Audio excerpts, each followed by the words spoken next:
एक बार एक साधु था। वह विष्णु भगवान का तप करता था।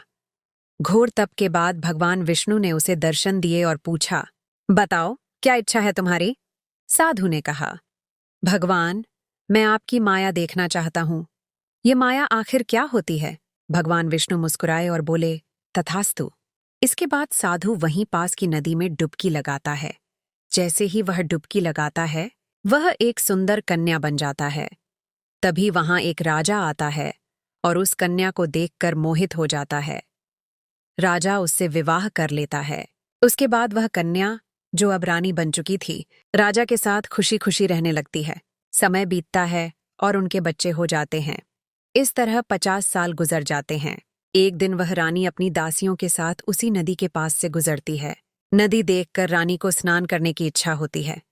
जैसे ही वह रानी नदी में डुबकी लगाती है, वह फिर से वही 50 साल पहले वाला साधु बन जाता है।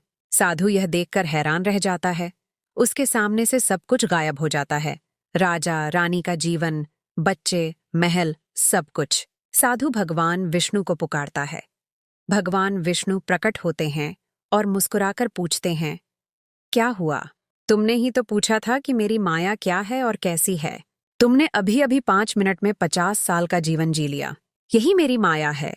इस माया के अंदर सब कुछ है। मैं चाहूं तो 5 मिनट को 50 साल बना दूं या 50 साल को 5 मिनट में समेट दूं। साधु ने हाथ जोड़कर कहा, भगवान, आपकी माया अद्भुत है। आप सचमुच धन्य हैं।